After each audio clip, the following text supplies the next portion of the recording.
ایک نوجوان کا کردار بڑا عجیب تھا. میلاد کا دن تھا 12 ربیع الاول. شاید میں نے یہاں دہرایا ہو یہ بات.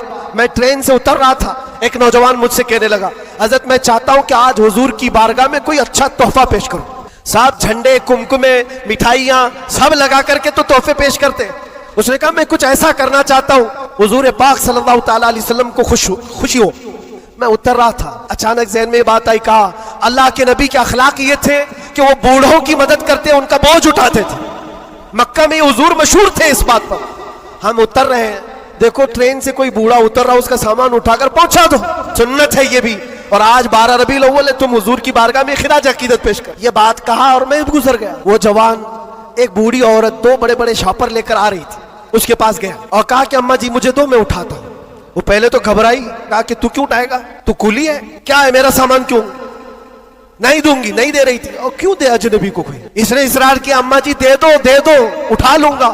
کہا اتنا کیوں کہہ رہا ہے بیٹا, تو سامان لے کے بھاگنا ہے, کیا کرنا ہے. اس نے صاف صاف سمجھا دیا, اماں جی بات یہ ہے آج 12 ربیع الاول کی تاریخ ہے, ہمارے پروفٹ محمد صلی اللہ علیہ وسلم کا جنم دن ہے, اور ان کی عادت تھی کہ وہ بوڑھے لوگوں کا بوجھ اپنے ہاتھ اٹھاتے تھے. میں چاہتا ہوں کہ ان کا عمل دہراؤں, ان کے اخلاق پر عمل کروں, اور میں ان کی روح کو خوش کروں. بوڑھی کے دل میں بات آ گئی. کہا لے بیٹا, تو تیرے نبی کی بات کر رہا ہے, آج تمہارا کوئی تہوار کا دن ہے, یہ کرنا ہے تو کرو. وہ شاپ پر لے کر کے گیا, اس کو جہاں تک پہنچانا تھا پہنچایا. یہ بات آئی گئی, گزر گئی. ہم بھی تو سوچتے ہیں کہ چھوٹی سی بات ہے. 6 مہینے گزر گنے کے بعد, 6-7 مہینے کے بعد اس نوجوان نے مجھ سے کہا کہ حضرت وہ بوڑھی عورت جس کا میں سامان اٹھایا تھا, وہ ابھی رابطے میں, کانٹیکٹ میں ہے. ابھی آئی اور کہہ رہی ہے کہ بیٹا 6 مہینے گزر گئے, اب تک میں تیرے نبی کا بایو ڈاٹا ہی پڑھ رہی ہوں, اب تک میں ان کے اخلاق ہی پڑھ رہی ہوں. کہا کیوں؟ کہا تیرے اس عمل نے مجھے اتنا متاثر کیا کہ اس زمانے کا کوئی جوان, ارے میرے بیٹے میرے پوتے نہیں آئے مجھے لینے, کسی اور کا بیٹا میرا سامان اٹھا رہا ہے, اس کے اندر اتنا اثر کہاں سے آیا. اور جب تو نے بتایا یہ تیرے نبی کے عمل ہے, میں نے سوچا کہ اس نبی کو کیوں نہ پڑھوں.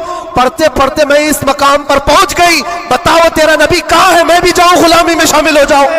واہ واہ واہ واہ, سبحان اللہ. تمہارے اخلاق سے انقلاب آ سکتا ہے, تمہاری عادات سے انقلاب آ سکتا ہے, لیکن جب تم خود سیرت نہیں پڑھنا چاہتے تو دنیا تو پھر یہی تانے دے گی کہ آتنکوادی ہیں, یہ دہشت گرد ہیں, ان کے منہ پر تھپڑ مارنے کا طریقہ یہی ہے.